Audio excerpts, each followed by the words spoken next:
DND number 6, The Worth of Souls in Jesus' Name. Chapter 10. Marion shook her head, wiped tears from her eyes. I can't believe you knew Mickey was still alive, didn't tell me. Marissa's eyes flashed. Why should I have told you? I finally realized that you never cared what happened to Mick. You were always on his side. What are you saying, Marissa? There are no sides. How can you say something like that, especially right here in front of strangers? Marissa rolled her eyes. You're worried about appearances? Marion eyed the two men in the room. Would you be so kind as to excuse us? Jack shook his head. Sorry, ma'am, we go where Miss Daly goes. Just pretend like we're not here. Her eyes glittered with indignant anger. She was the wife of a senator. Most people treated her with great deference. Sighing, she turned back to her youngest daughter. You and your father have always been close, and now you speak as if you believe all the lies being spread about him. I don't understand. I just don't understand. Her eyes moistened, and she wiped at them with a tissue. I'll get you some tea, Dora offered. She scanned the others in the room and nodded toward Mickey and the two men in the room. Agent Crandall stood near a window, his arms folded across his chest. Agent Hawk leaned casually back in a Louis XIV chair in the corner of the room. Can I get anything for you gentlemen? No, thank you, ma'am. We're fine, Jack answered. Answer me, Marissa. What has come over you? I woke up, Mom. I've been watching you and Dad this whole time Mickey's been gone. I knew Dad was faking it. I knew he and Mickey didn't get along, and I knew he didn't love his stepdaughter like he kept saying in front of the cameras. I hate all that fake stuff. You both were so willing to just give up on her. I didn't give up, Marion argued. I prayed every day that somehow she would come home. Marissa shook her head. I began to remember things. Times when Dad hurt Mickey. Marissa, Mickey said softly, don't. You don't have to bring this up, and you don't have to defend me. If I don't, who will? She countered, then turned an accusing stare at her mother. I remembered a time when I walked in on Dad beating Mickey with a belt, and he made me leave, and I think I, pushed the horrible memory out of my mind. But then when Mickey was taken, I began to remember those things. I remembered there was a lot of times like that when I heard Dad and Mickey in her room. I remember hearing her cry. I was just a little kid, and there was nothing I could do, but where were you, Mom? Where were you when your husband was beating your daughter, huh? Where were you? You let him do it. You turned a blind eye. You gave him your own child and let him do whatever he wanted. It makes me sick to think about what she went through. Mickey started to intervene. She had no desire to get into all of this, no desire to bring up the past. Yet now that her little sister had, she found herself being curious as to the answer, and her eyes met her mother's. Marion scowled. He's not the monster you're making him out to be. Mickey was very headstrong, a handful. She needed discipline, and your father took care of that. Mickey's eyes welled, but she forced the tears back. Her mother's response was exactly why she'd never asked the question. Mom, you need to open your eyes, Marissa said. He is a monster. How can you say that? He's been nothing but good to you. Oh my gosh, Mom, are you kidding me? I think they say that serial killers are great with their own families too. Are you not listening? He ordered his men to kidnap your daughter and to kill her. It wasn't some silly prank, Mom. He wanted Mickey dead. And he's involved in some bad, illegal stuff. And he sent my friend off with Kurt, and now she's missing. What do you think about that? Do you have an answer for that? Marion looked up when Dora entered the room with a tray. She let the woman put the teacup in her hand and nodded politely. I can't believe Talman was behind Mickey's disappearance. How can you say that about him? Your father loves you, Marissa. That's hardly comforting. Funny thing is, I thought I loved him too, until I realized what kind of person he is. Mom, it doesn't matter how good Dad was to me. It makes me sick to think about that now. How kind he was to me. He never raised a hand to me. How can I be grateful for that when I know what he did to Mickey?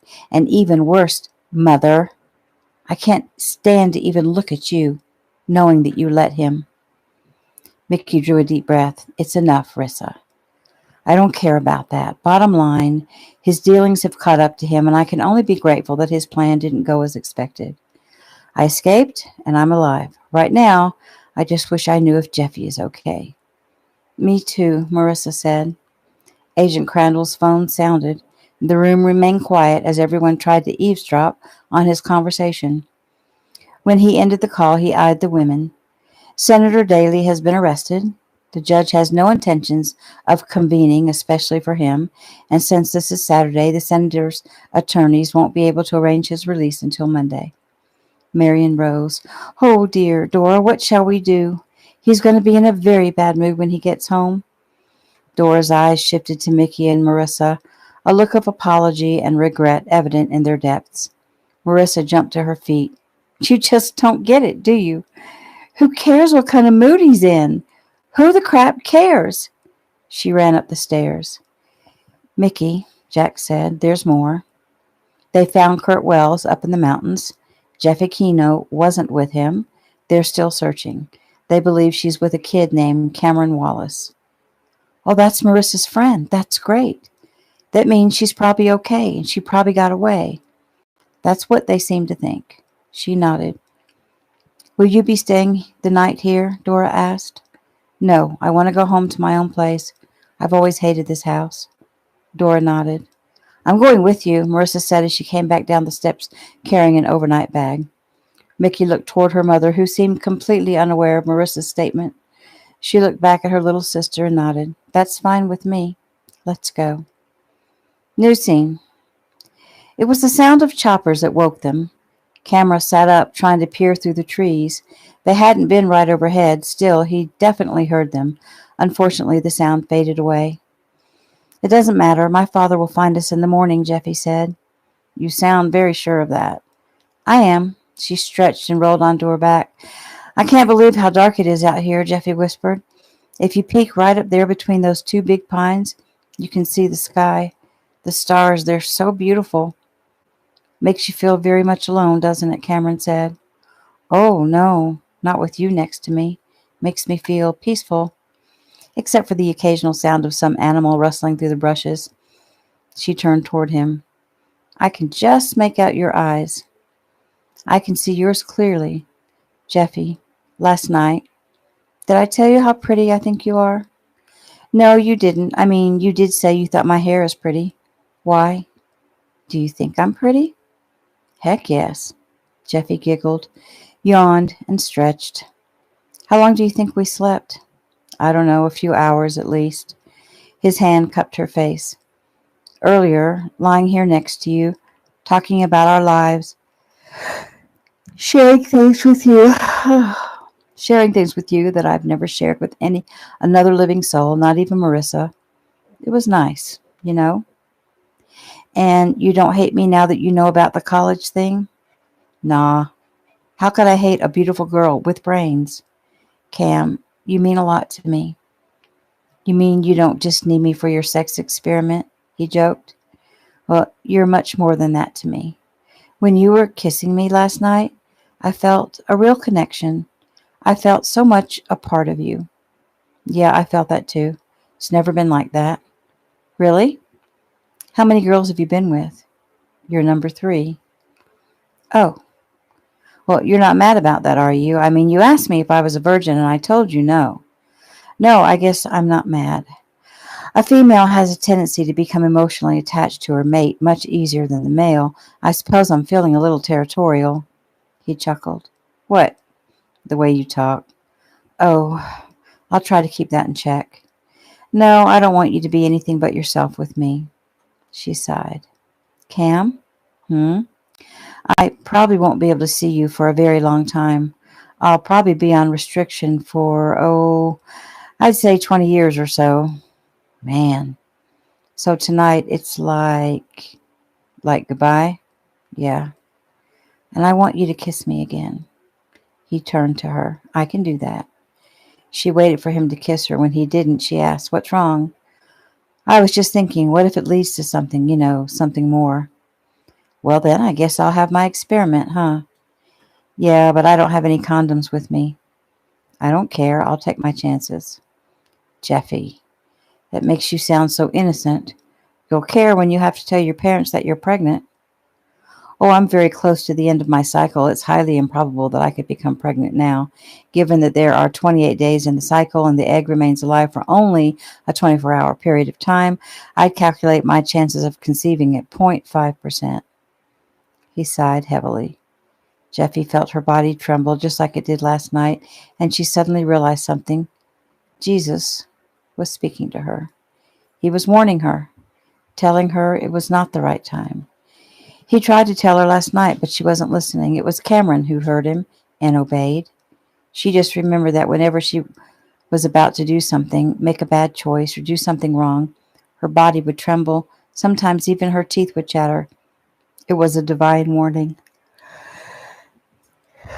She and her dad had talked about it.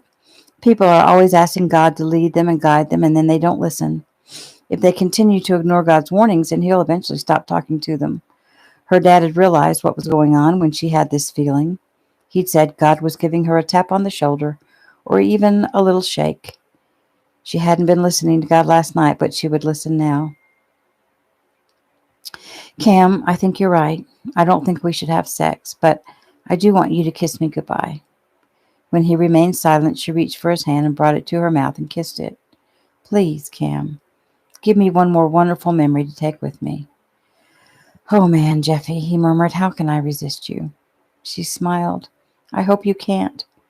He leaned closer and lowered his head to kiss her. From the first touch of his lips to hers, he was lost. He sunk into her, feeling his heart melt, bonding with her as if their souls became one. It had never been like this with the other girls. He had a feeling it would never be like this again.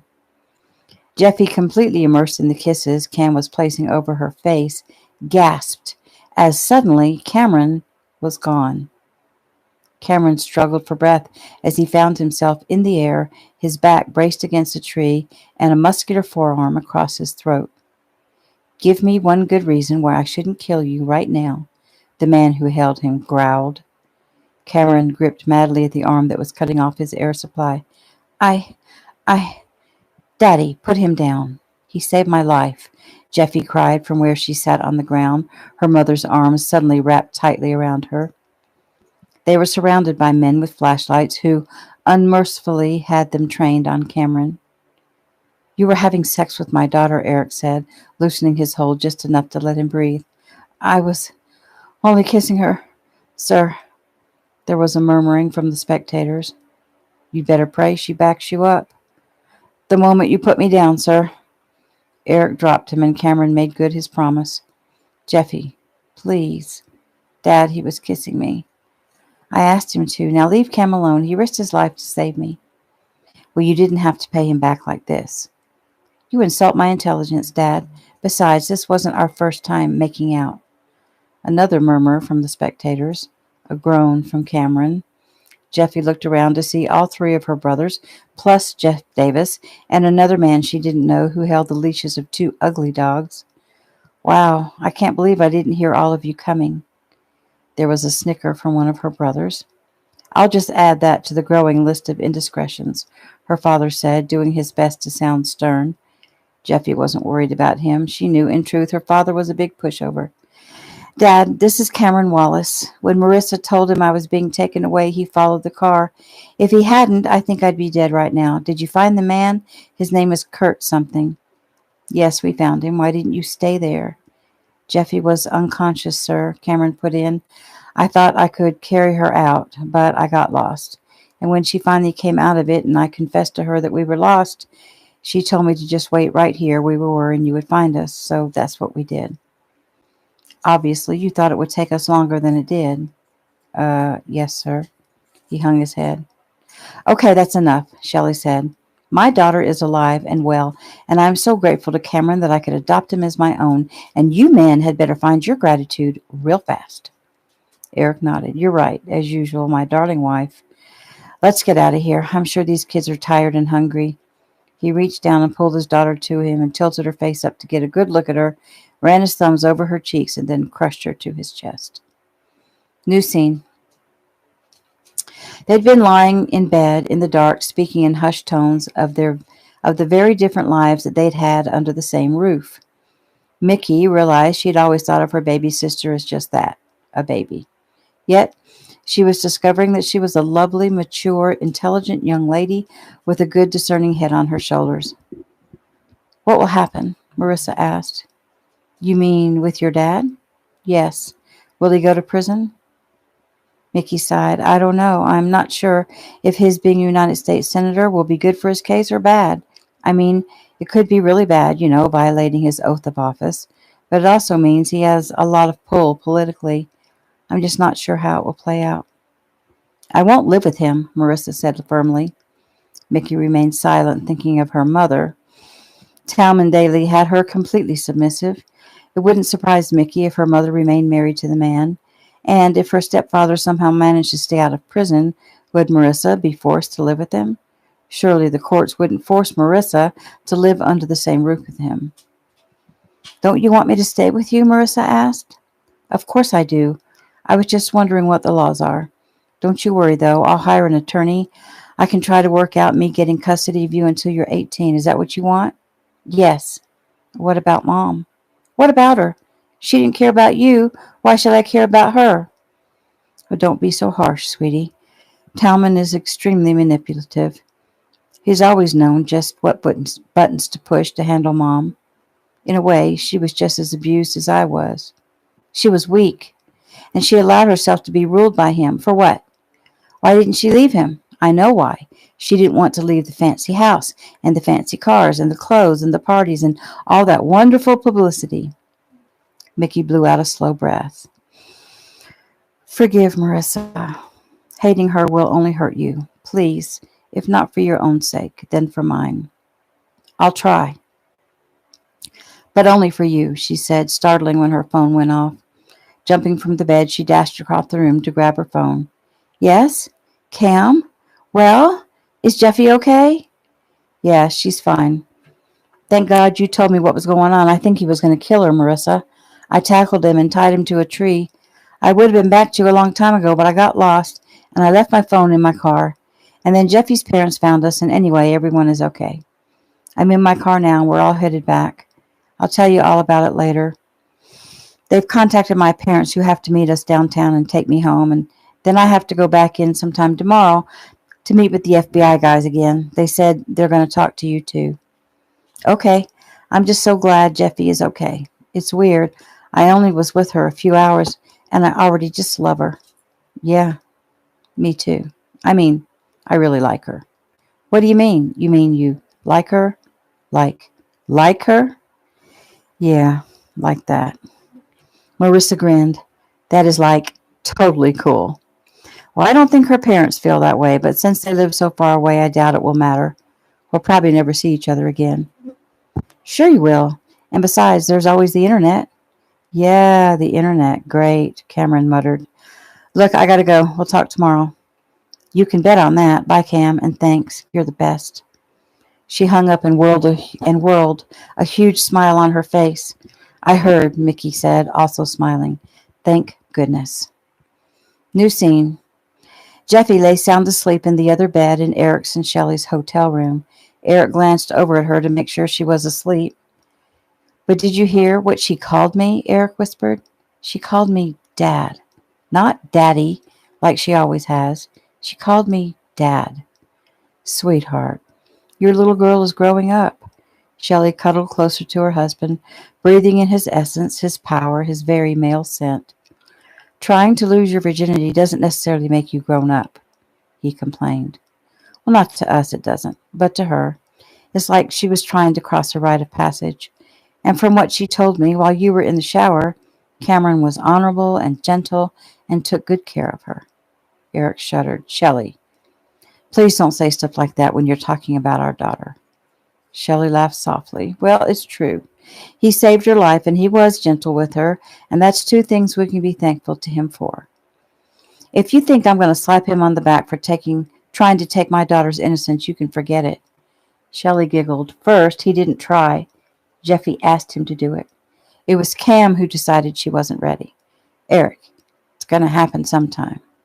Not until she's married. It would be easier for us if she was older when she found this interest in her sexual being. Eric groaned. Shelley giggled and went on.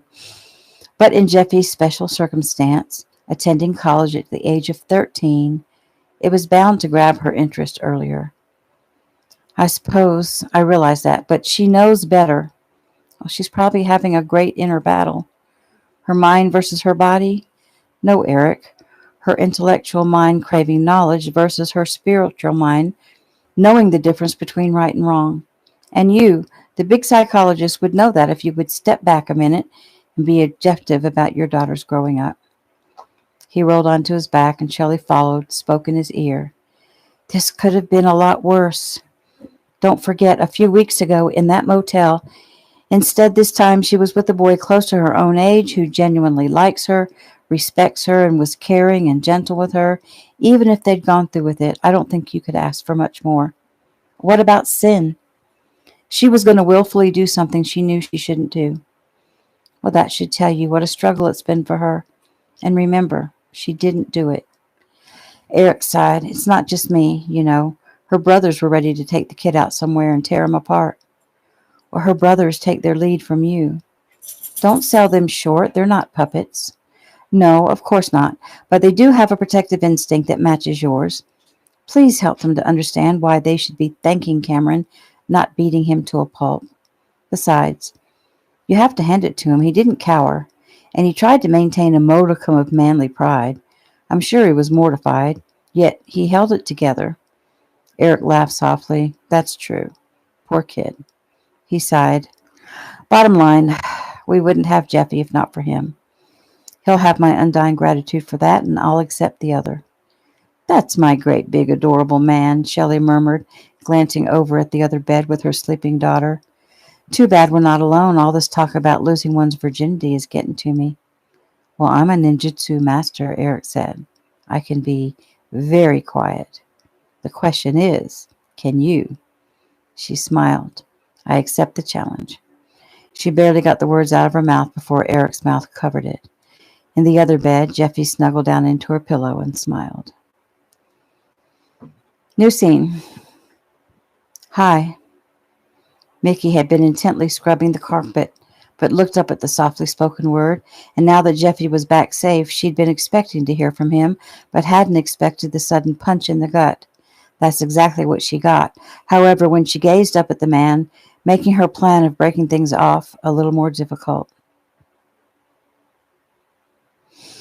He looked tired. There were still a few bruises on his face from the meeting he'd had with her only surviving kidnapper. She'd since discovered the van driver was none other than her stepfather's right-hand man, Kurt Wells. She'd known the voice was familiar, yet she hadn't been able to place it. Not very astute of her. Then again, she had been under a great deal of stress.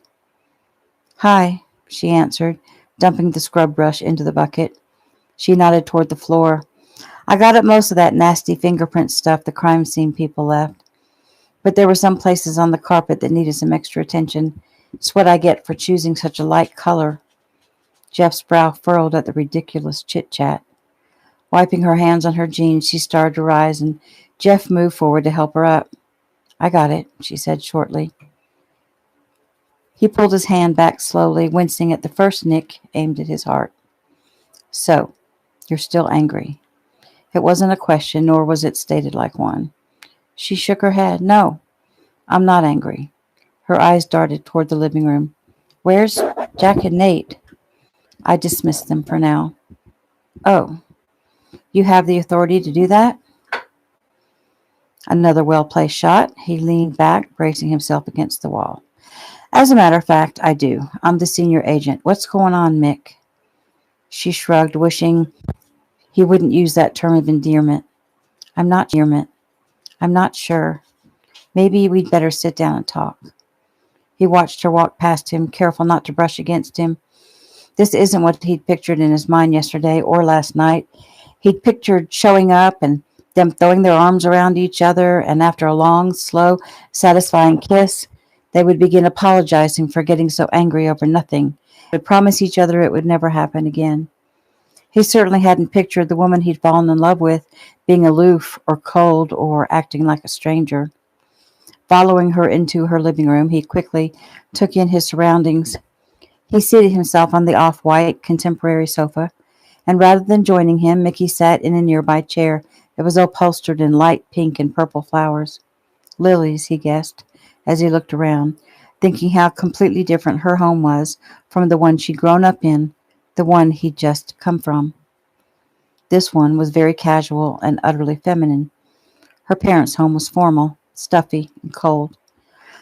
Nice place, he said. She smiled stiffly. Thanks. Small but cozy. Their eyes met. He gazed into the depths of those dark brown eyes and thought he saw regret. Look, Jeff, They began both sentences at the same time and stopped at the same time. Jeff started again. I handled it badly back in Los Angeles. I was in a hurry. I should have taken the time to help you understand why it was important that you remain safe and secure. I understand. Her words were short and cool, and he wasn't sure at all that she understood, but he grimaced. I was under orders, Mick, but I can't place the whole blame on Jason because I wanted you safe too. I'm very close to the Kenos, and I've known Jeffy since she was a kid, and I needed to do everything I could to get her back safely. I couldn't do that while I was worried about you. She nodded. I understand that, Jeff. Really, I do. I've been over those few minutes in my mind 100 times since then, Mick, thinking of better things to say, thinking I should have taken the time to make sure you understood. You didn't do anything wrong, Jeff. I was angry and frustrated, and we were both worried about Jeffy. If that's so, then what's this all about? She stood abruptly, wringing her hands. Would you like something to drink? She didn't wait for an answer, but hurried toward the kitchen. Jeff rose and followed her, his heart stumbling, his arms aching to touch her, and his fear building. She was pulling a bottle of water from the fridge and offered it to him. When he declined, she uncapped the bottle and gulped from it. His gaze swept the room, the agent in him quickly registering the details. White appliances, white cabinets with apples painted on the fronts, white curtains with red ribbons woven through, and pictures of more apples. Cute, quaint, utterly unpretentious. Enough of this. He approached her, took the bottle from her hands, backed her up against the counter, his palms resting on either side, effectively trapping her. I'm still feeling it, he said softly. I take it things have changed for you.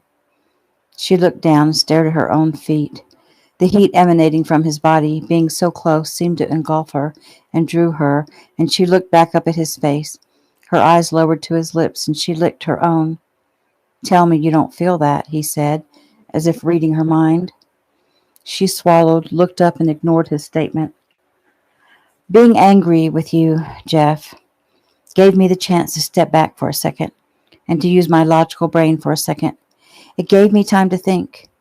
It made me realize it. Maybe rushing into our relationship like I did was silly and crazy and irrational, and made me think that maybe we should pause and take a breath. Like take some time. Some time? He could certainly understand her needing some time. Yes, and, maybe see other people and see how that goes. He stepped back, forcing himself to draw breath into his lungs. Those last words were fatal to any relationship, and they hurt. Man, they hurt. The whole thing had only lasted a few days. It had been like heaven, and he wasn't ready for it to be over. Mickey, I'm not the overbearing, dominating lowlife I appear to be. I was in agent mode that day, speaking to you as your protector. I'm asking you to give our relationship another chance. I don't beg well, but I will if that's what you want. No, of course I don't want that, Jeff, and I have a feeling you would never beg for anything anyway. You strike me as the kind of man who takes what's offered, but you would never beg. She shrugged. I offered, and you took. He scowled. That's not how it was, and you know it. Geez, Mick, break it off with me. Tell me to go to hell, but don't you dare make less of what we had, even if it was for only a few days. She nodded. Okay. He waited. When she didn't say anything else, his temper began to kick in. Okay? That's it? Okay? He moved fast. Her eyes grew wide as he grabbed her and lowered his head. At the first touch of his lips, she thought to push him away, but instead grabbed his shirt in her fists and held on. He kissed her hard. His arms pulled her hard against his body. She moaned and melted. Oh, Oh, well, excuse me, Marissa said with a giggle. Mickey broke the kiss and shoved Jeff away. Frustrated, Jeff turned toward the young girl and thrust a hand through his hair, forced a smile. You must be Marissa.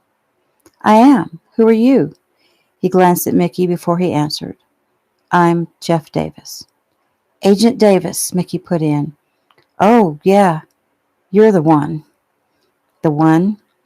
The one who found my sister and took care of her until she was able to come home. She grinned. Looks like you take your job very seriously. Hush, Marissa, Mickey hissed. The younger girl looked him up and down. He's a hottie, Mick. Mickey rolled her eyes.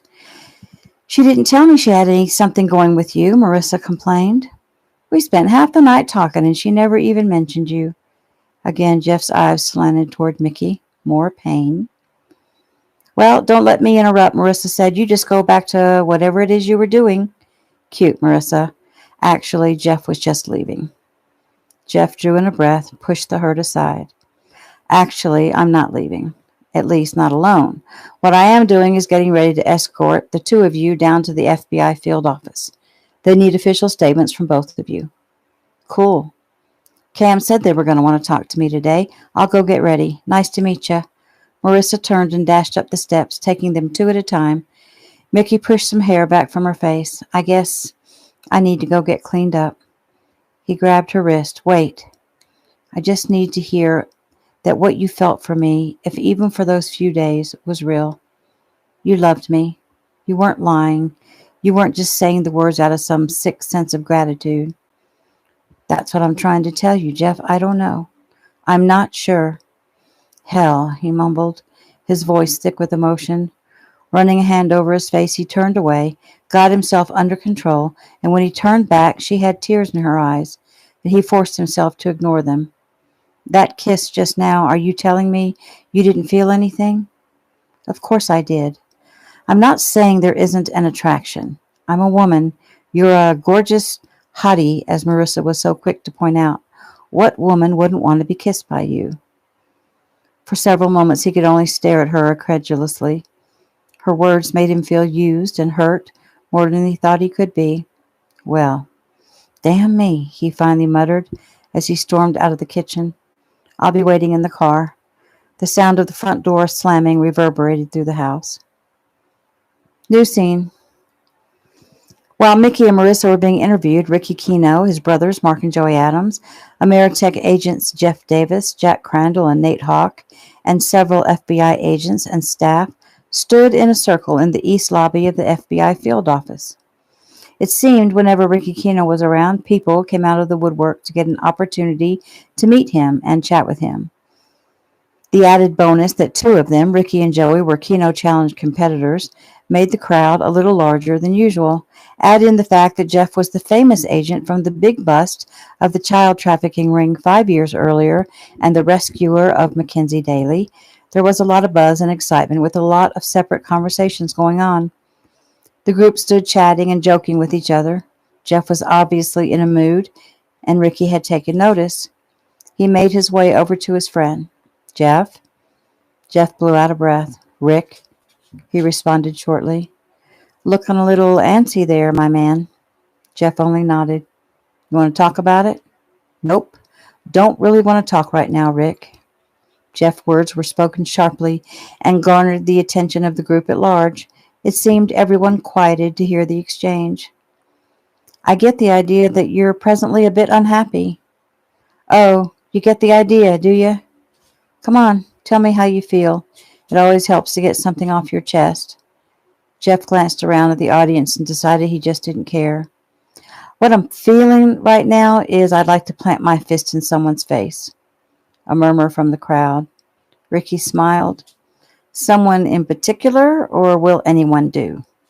Jeff only rolled his eyes and shoved his hands down into his pockets. I mean, Ricky continued, there's a Keno studio a few blocks from here. If you want to go a few rounds with me, I'm game. If there had been anyone who wasn't listening before, they were definitely all ears now. Jeff stilled. He looked Ricky over and finally shook his head. I don't think so. Aw, come on, Jeff. I promise to go easy on you. A large murmur from the crowd and a snicker or two from Mark and Joey. Jeff's eyes narrowed. Ricky was an experienced pro in the ring. The only fighting Jeff ever participated in was usually life and death. Not that Jeff didn't realize that Ricky was lethal in his own right. But the way Jeff was feeling right now, he'd probably accidentally snap Rick's neck or something. He smiled at Ricky. I appreciate that, but out of deference to Bree, I respectfully decline. What does my wife have to do with it? I don't want Bree to have to plan your funeral. A lot more snickers and several oh-ho's. Ricky laughed too. I'll take my chances if it would help you out. I really don't want to fight you, Rick. Rick put his arm around his friend's shoulders. Well then, at least let me buy you a drink. Jeff nodded. Now you're talking. But I'm on watch. I can take Marissa and Mackenzie back home to change and escort them to the restaurant where they're having dinner with Grandmaster Keno. Nate volunteered. Good man, Nate, Ricky said. Let's do this. Ricky Keno motioned at the waitress, and she came hurrying over, all smiles. Yes, sweetheart, she said in a sultry voice. What can I get you? Well, my good friend here would like another drink. Wild turkey on the rocks. Ricky looked around at the others at the table. Anyone else? It's on me, he said. Give me a Jack and Coke, Mark said. Long Island iced tea, Joey added. A local light, Jack said. And what about you, Mr. Keno? The waitress purred. I'll stick with my Perrier for now, thanks. All 5 men watched her walk away. What about you, Mr. Keno? Joey mocked. How do you deal with that crap, Rick? He shrugged. I've been dealing for a long time now, and it's not like you don't get the same thing. Ever since you started fighting in the Keno Challenge, you're having to beat 'em off with a stick. That's not what I see, Mark said. He's not fighting it. He's turned into a regular playboy. Bull, Joey answered. I just don't know how to get rid of them without hurting their feelings. Mostly I just ignore them, Ricky offered. Well, with my sister for a wife, that would be the healthy thing to do, Mark laughed. Ricky grinned. Absolutely. I can't believe she didn't insist you go to the dinner with her, Jack said. Bree thought it might get interesting, so she elected to go that route. I, on the other hand, needed a little bit of downtime. She's cool with that. Who all is at the dinner? Jack asked. Well, there's Dad and Shelley, Bree, and the kids. Little Joey, Jeffy, and her new boyfriend Cameron Wallace, and his parents. And then there's Marion Daly, and Mickey, and Marissa, and their housekeeper, Dora Suarez. Jeff looked up at the mention of Mickey's name. Ricky rested a hand on his shoulder. I know it's tough, man. I think she'll come around. Women all suck, Joey muttered. Hear, hear, they all said in deference to Jeff's feelings, regardless of how they actually thought about the subject of women. Jeff smiled briefly. Thanks, guys. You need to bash women. We're just the ones to do it for you, Jack said, slapping Jeff's back. The waitress returned with their drinks, and Jeff lifted his glass and took a large swallow. I only wanted her to stay safe, you know. I just needed her to stay safe. Bree and I had it out once, a long time ago, about me trying to protect her. I gave her a little lesson on how easy it would be for a man to take her down. That was right before she drugged you, Jeff, my man, and snuck off to do her thing with the enemy. Obviously, my demonstration went right by her. I almost lost her that day. He shook his head. Like you said, I was only trying to protect her. Jeff tipped his glass up and finished it, motioned for another, and the waitress delivered it in only a few seconds. The bar they'd chosen was dark and dank and filled to capacity. Music blared and voices rose from the 6 or so pool tables on the far side of the room. Jeff glanced over. You want to go shoot a few rounds? Ricky asked him, thinking to distract him from his misery. I'm game. The party moved their operation to surround the only empty table. Sticks chosen, balls racked. Jeff broke with a vengeance. They played several games, Jeff getting more and more inebriated with each one. The guys kept him happy, though, laughing and cajoling. They were minding their own business, so they were pretty surprised when a few guys began to argue with them, accusing them of using more room than they required. Ricky shook his head. Sorry, man. I didn't realize we were hogging the space. We'll move over. So then, you're not as tough as they make you out to be in the flicks, huh? Uh-oh, Mark murmured. Ricky shrugged. Nah, that's just movie magic. However, I'm every bit as tough as I look in the Keno challenges.